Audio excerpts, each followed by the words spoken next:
Hello, welcome to round one of an Oath of the Gatewatch draft, where we open mostly lands. But I kind of like hands like this in Limited. You're not likely to draw that many more lands. And it has a fortified rampart to help us survive to draw something non-land. So good luck to Glumax, our goblin opponent.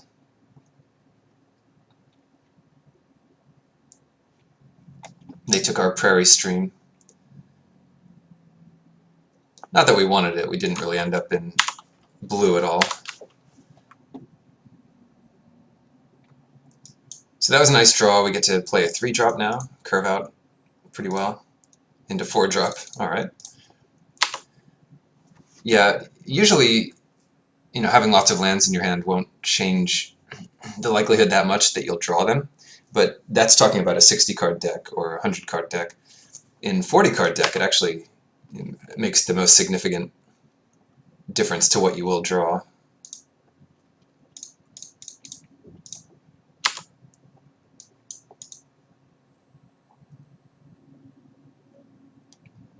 Not to say I'm not getting incredibly lucky here, but you gotta try to make your own luck. That's interesting. There's some upside here. I don't think there's haste out of our opponent's deck, so I'd like to just attack first, but then play a Plains instead of this Swamp, which I'll save for ghoul draws later.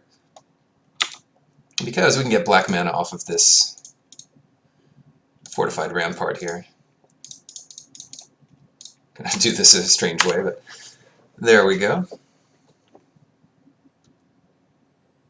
As long as they don't play a spell destroy all tapped creatures, then we did that right. And we can even play the ghoul draws Overseer in the same way, a couple turns. Whoa, Essence Depleter. Wow, yeah. So this turn is going to be insane. Yeah.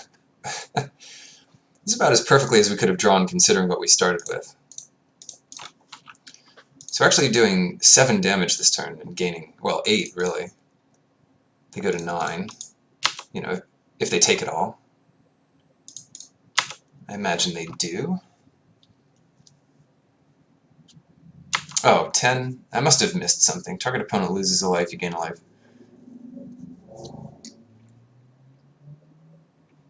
Yeah, I guess they lost that before I said anything.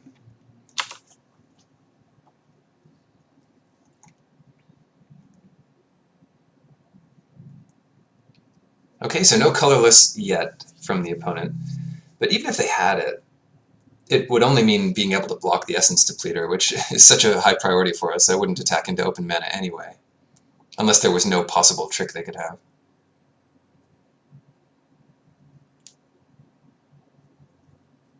Wow, that's a lot of different colors. That also makes... Oh, that was a good draw. That also makes attacking with Blood Bond kind of bad, except now we get to double activate Essence Depleter. This attacks as a 6/6. We would kill all of that stuff. And that's kind of a trade, if you ask me. Right, it's not going to get any better than that after the Crumbling Vestige. So let's do that. The other option would be to play Ghoul Draws here. But that doesn't seem as sweet as this. Seer's Lantern.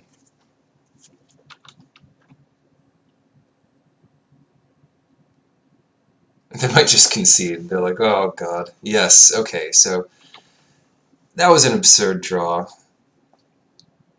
Drew exactly what we needed every turn of the game. I'm going to put in Flying Tendrils. That seems good against what we saw. Take out maybe Sky Climber. Sky Climber's not bad here. It's just... I think this is going to be a little better. Anything else? Anything else? No, the mana ratios seemed good.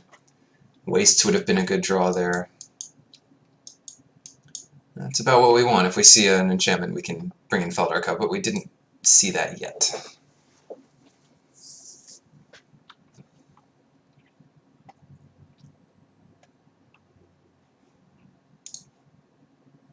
Okay, another pretty good hand here.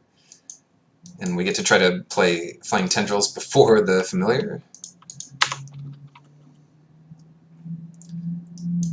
Hide the fact that we have it a little bit by playing white mana when we can.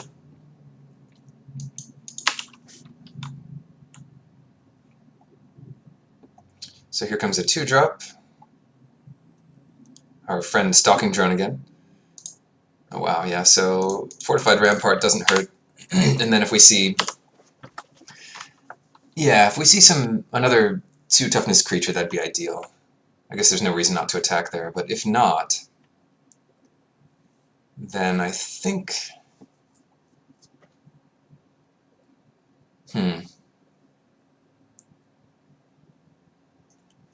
This is tough, because sometimes you can play trying to get the maximum value of all of your cards, whereas a better line would just be to ignore your card.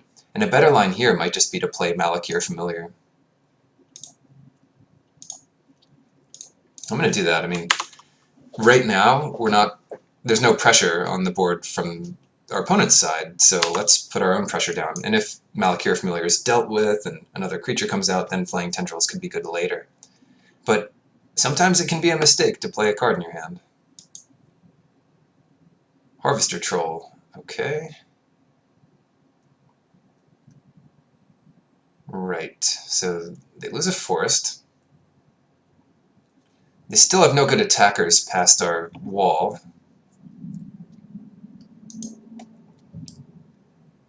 And I like just playing out another familiar. We're going to win this race in the air. And if we really need to, we could just block the troll with the familiar.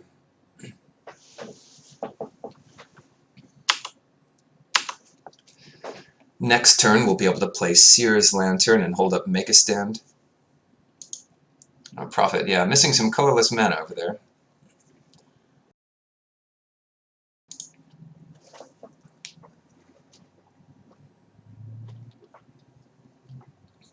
Okay. So what to do here? I could attack with both. No. Flying Tendrils is not great, because it kind of kills 2 of their things and 2 of ours, so it's like a 2 for 3. It's not really what you want.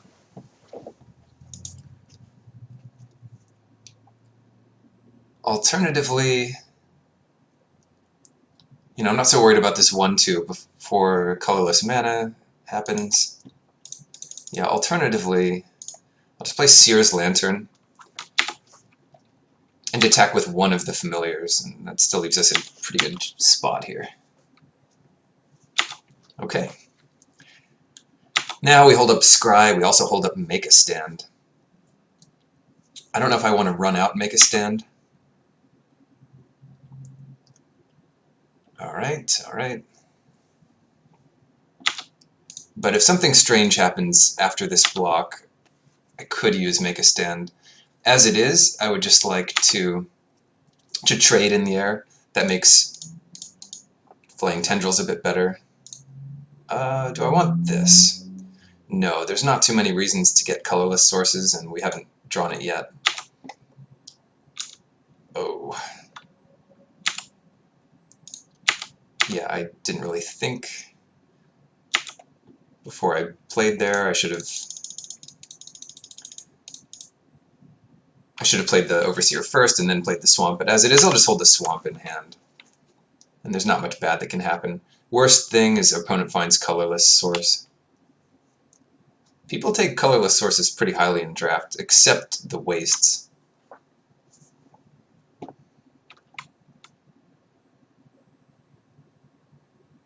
Blightherder, well, you've got a 5 mana 4 or 5.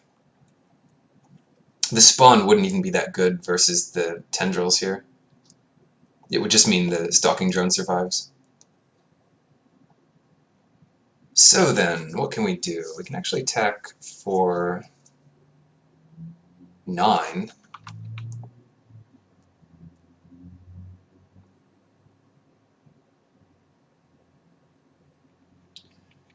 Yeah, what to do? I'll just play the Plains. The Plains is +1 damage this turn, but the Swamp could be like +4 later if we get another attacker.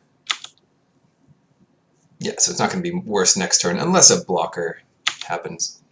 Once you have Seer's Lantern and a ton of mana up, you can start thinking about scrying on upkeep, but we have stuff to do, so that's not as important. This turn it would have been good, maybe put the Plains on the bottom. But yeah, this was such a dominating position that it's going to be hard to come back from. So, Fortified Rampart. Definitely a good one to have in this type of deck, so I'm glad I decided to put that in. Well, see you for round 2.